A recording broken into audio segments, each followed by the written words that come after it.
Shalom. Puji Tuhan, saudara. Hari ini kita akan belajar dari kitab Wahyu tentang 7 jemaat, ya. 7 nasihat buat gereja Tuhan di akhir zaman. Wahyu pasal yang kedua, ayatnya yang pertama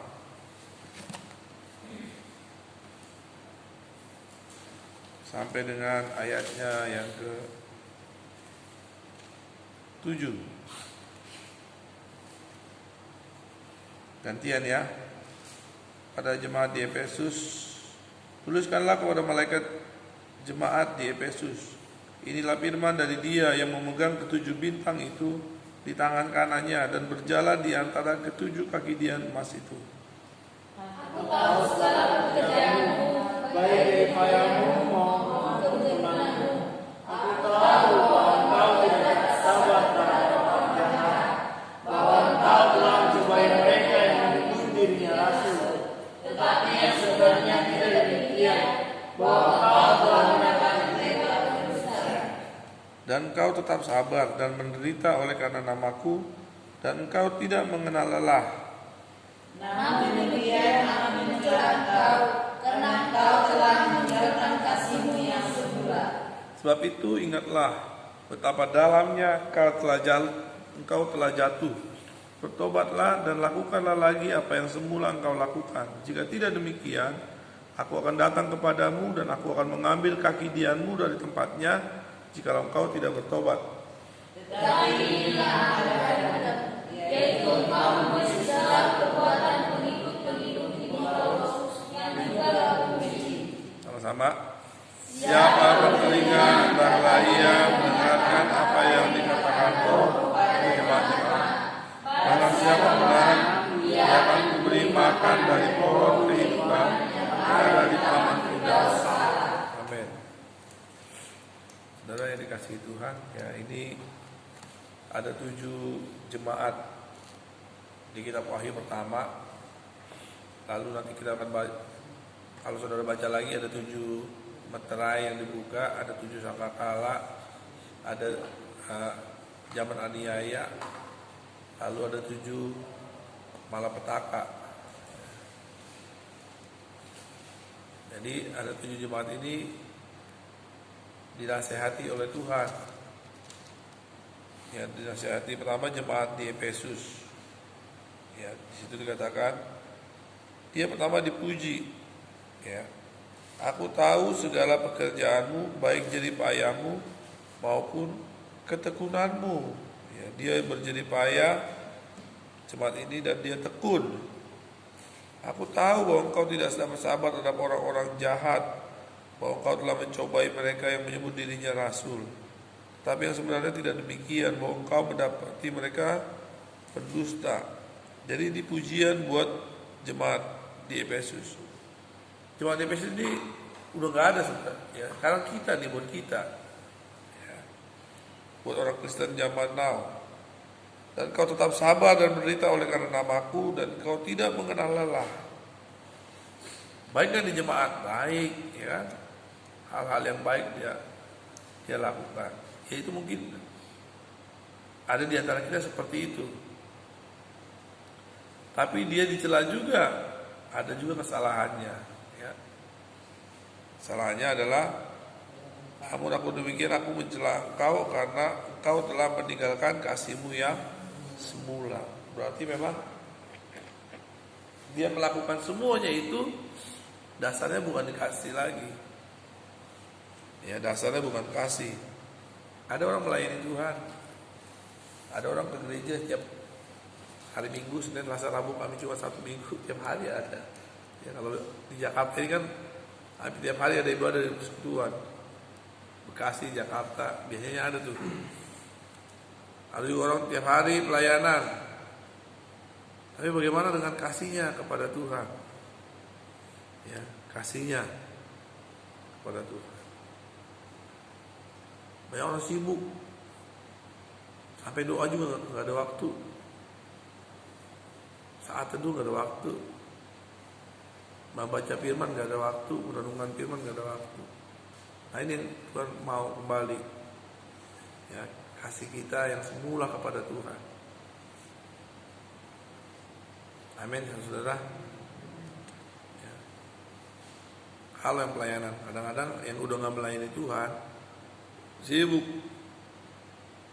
bangun tidur masak ibu-ibu kan, mandiin anak, sekolahin anak, antar sekolah, nungguin di sekolahan, pulang, masak lagi buat kasih makan anak, siang tidur, sore ngobrol-ngobrol, ya.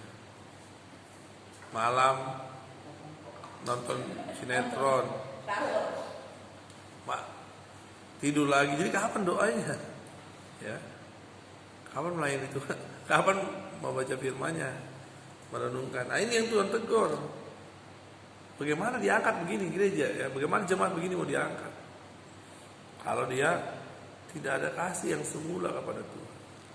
Kalau orang mengasihi Tuhan semula itu maksudnya waktunya pengen dekat dengan Tuhan, pengen baca firman Allah, doa, renungkan.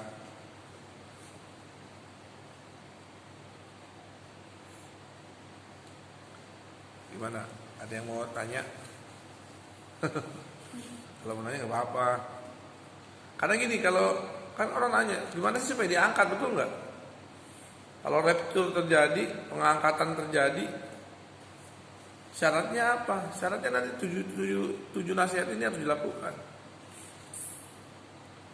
Bagaimana kasih kita sama Tuhan? Jangan yakin-yakin aja. Saya yakin pasti Tuhan angkat. Apa dasar keyakinanmu kalau kau diangkat? Tapi kalau pengen diangkat, pengen nggak diangkat kalau Tuhan datang? Pengen kan? Saya juga pengen diangkat kalau Tuhan datang. Tapi apa yang harus kita lakukan?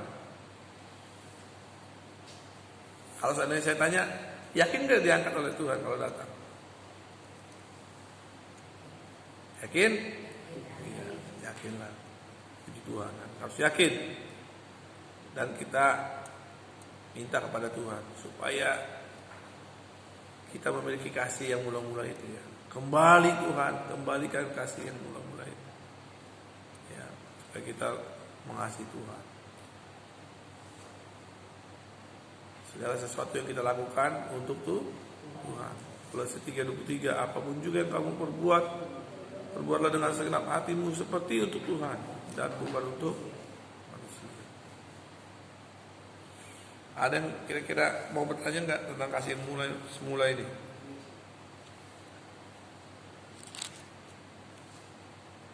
Kalau nggak ada kita lanjut. Smyrna, kepada jemaat di Smyrna, gantian. Dan tuliskanlah kepada malaikat jemaat di Smyrna, inilah firman dari yang awal dan yang akhir, yang telah mati dan hidup kembali. Aku tahu kesusahanmu dan kemiskinanmu, namun engkau kaya dan fitnah mereka menunggu dirinya orang Yahudi, tetapi yang sebenarnya tidak demikian. Sebaliknya mereka adalah jemaah iblis. Jangan takut terhadap apa yang harus engkau derita. Sesungguhnya iblis akan melemparkan beberapa orang dari antaramu ke dalam penjara, supaya kamu dicobai dan kamu akan beroleh kesusahan selama 10 hari. Hendaklah engkau setia sampai mati, dan aku akan mengaruniakan kepadamu mahkota kehidupan.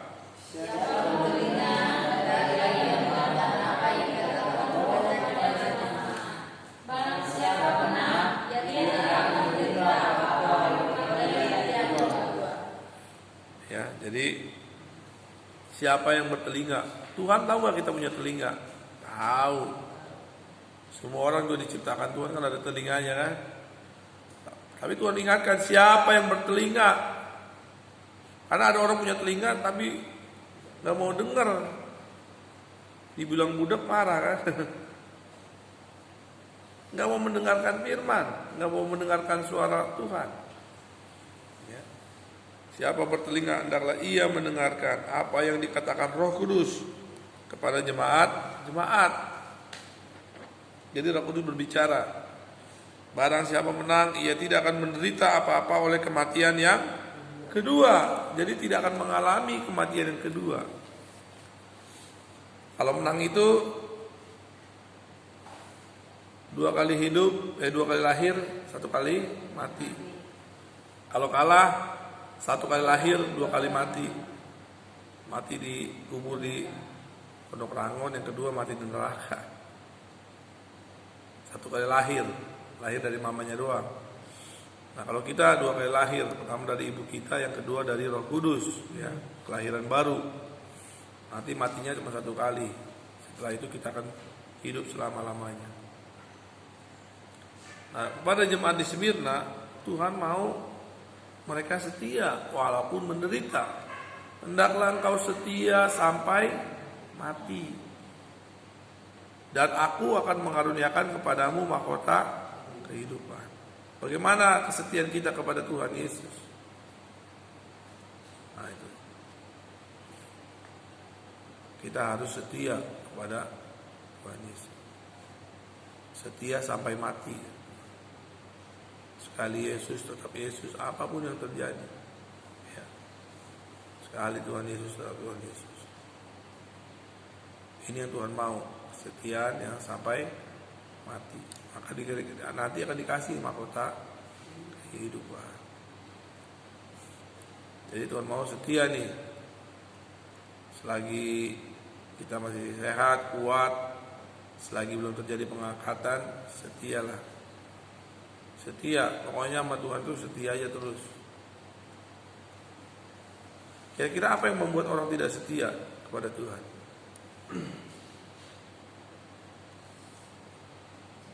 Kadang-kadang kalau orang miskin mungkin ya, kalau nggak ada duit ya, dukun.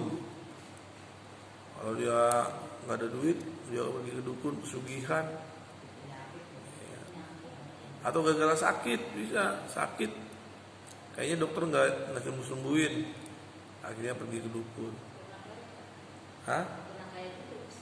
Karena kaya.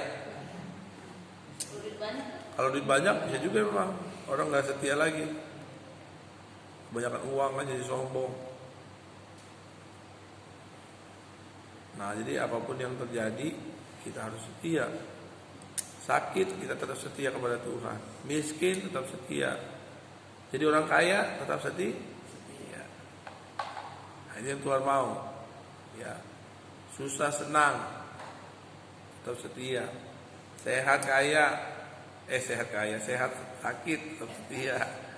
Miskin atau kaya, susah. Miskin atau kaya, saat miskin, ya.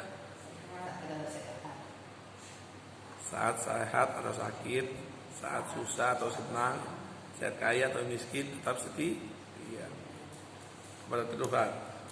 Sama suami istri juga gitu, ya. Suami istri, kalau suaminya sakit, ibu-ibu setia enggak, gitu kan? Pernah ada orang bilang sama kami, Pak, suami saya sakit AIDS, gitu ya. Saya mau nikah lagi, gitu. Nggak boleh, dia bilang. Harus setia sampai mati. Ada orang istrinya sakit jiwa, gila, dia pengen nikah lagi, nggak bisa lah. Ya nggak ibu-ibu? Gimana kalau kalian sakit, tiba-tiba suamimu pengen nikah lagi? Berarti dia nggak setia kan? Waktu janji nikah kan? Apakah engkau setia sampai mati? Iya. Tapi giliran sakit ditinggalin, giliran susah ditinggalin. Jangan ya. Setia kepada Tuhan, setia juga kepada pasangan hidup kita. Ada yang mau bertanya kira-kira? Kalau kita pengangkatan ada yang mau bertanya enggak?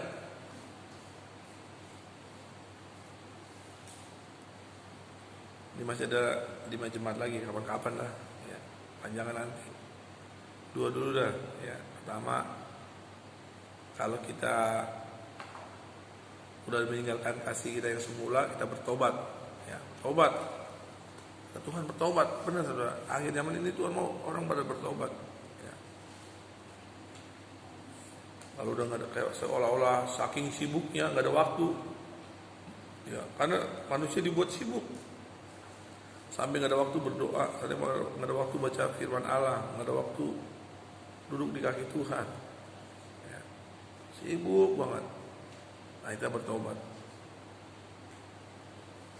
bukan karena kebanyakan pelayanan ya, Jangan seolah-olah karena saya melayani sampai nggak ada waktu Tuhan. Itu Marta itu. Ya, Marta itu gitu sibuk sana. Kata Tuhan, Marta, Marta, kau telah menyusahkan diri dengan banyak hal. Tapi Maria itu yang terbaik. Ya, duduk di kaki Tuhan. Dia mengasihi Tuhan, dia dengarin suara Tuhan. Nah itu Maria kan, mendengarkan suara Tuhan. Kita mengasihi Tuhan. Cobalah suami istri, gak pernah ngobrol, semua sibuk melakukan aktivitas masing-masing. Kita jangan bingung, ini jangan-jangan udah gak ada sayang lagi nih. Udah gak ada kasihnya lagi. Duduk bareng main HP masing-masing, gak pernah ngobrol. Nah kan, berarti jangan-jangan kasihnya udah mulai tawar. Ya. Jadi buat kita semua, biarlah kasih kita terus seperti kasih yang semula. Kalau enggak, kita bertobat. Itu Tuhan minta. Ya demikianlah firman Tuhan pada siang hari ini. Tuhan Yesus memberkati kita.